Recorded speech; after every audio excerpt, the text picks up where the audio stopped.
Aujourd'hui, il ne faut pas s'appeler Midas, non pas celui-là, mais celui-là, le roi Midas, pour pouvoir acheter de quoi manger sans finir sur la paille. Même si le coût de l'alimentation a augmenté de 15% par rapport à l'année dernière, en tant que consommateur, il n'est pas nécessaire de subir de plein fouet cette augmentation. Tout d'abord, nous allons voir jusqu'où va aller cette augmentation du prix des aliments. Est-ce que faire machine arrière et baisser le niveau de qualité des aliments est vraiment nécessaire? Et est-ce qu'il y a une solution pour nous consommateurs pour s'en sortir mieux?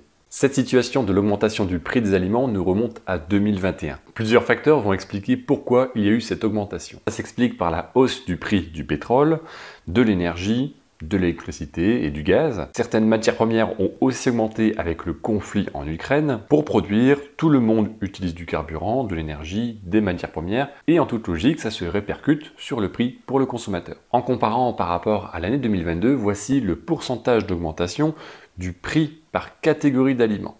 Le sucre a subi la plus forte augmentation avec 46%. Pas loin derrière, on retrouve les légumes avec 23%.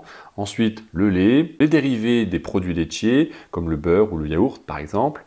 Et un petit peu plus loin encore, on retrouve les viandes, les poissons et les œufs. Pour répondre à la question, l'augmentation du prix des aliments a commencé à ralentir en 2023. En toute logique, il devrait se stabiliser pour la fin de l'année 2023. En tout cas, c'est ce que signale et prévoit la NSES en mentionnant cette phrase: le recul de l'inflation qui se concrétise ne devrait pas se traduire par une baisse de prix, mais seulement un ralentissement marqué de la hausse. Par contre, ça veut dire que les prix des aliments que nous connaissons actuellement ne risquent pas de baisser.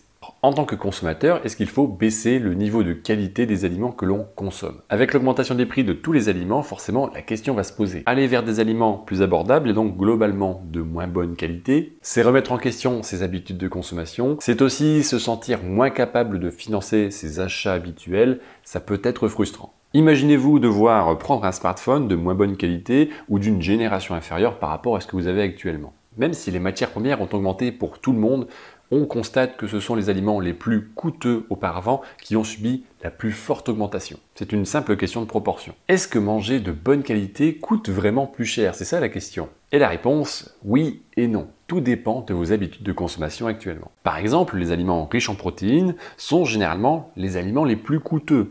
Des protéines, il nous en faut pour vivre. Lorsque l'on regarde le prix de la viande qui tourne autour de 20 € du kilo et les lentilles qui sont autour de 6 € du kilo en moyenne, le calcul est vite fait sur le fait de pouvoir manger moins cher et de bonne qualité tout en obtenant la même quantité de protéines. Oui, mais vous allez me dire que vous n'allez pas devenir un mangeur de lentilles demain.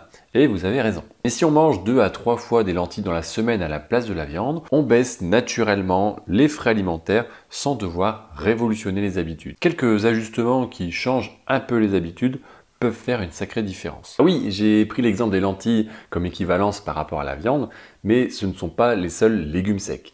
Je vous laisse réfléchir à cette idée. Sans le savoir, ce qui est réellement plus cher, ce sont nos habitudes de consommation actuelles. Nos habitudes de consommation se sont mises en place principalement avec notre culture. Notre culture est influencée par le système commercial qui nous pousse à acheter plus. Nous achetons plus d'aliments qui coûtent cher parce que nous voyons des publicités à la télévision ou sur d'autres réseaux qui nous poussent à acheter ces aliments plutôt que des aliments de base. Et oui, des fruits et des légumes qui n'ont pas été transformés profitent beaucoup moins aux industriels. Forcément, ils vont payer les publicités et c'est le consommateur qui va le payer. Simple question de bon sens, au plus un aliment va être coûteux à la base, au plus c'est difficile de faire de vraies économies. Globalement, les aliments les moins transformés sont ceux qui subiront le moins d'augmentation. Bien sûr, il n'y a pas que ça, d'autres solutions et astuces permettent réellement d'alléger son budget alimentaire sans devoir révolutionner son quotidien. Je vous propose de venir découvrir comment tout ça fonctionne en vous inscrivant à une démonstration en plusieurs parties pour apprendre à manger à petit prix. Merci d'avoir regardé cette vidéo, n'hésitez pas à me poser vos questions en commentaire si vous en avez sur cette question et ce sujet. On se retrouve bientôt pour une nouvelle vidéo et un nouveau sujet. Portez-vous bien et à bientôt.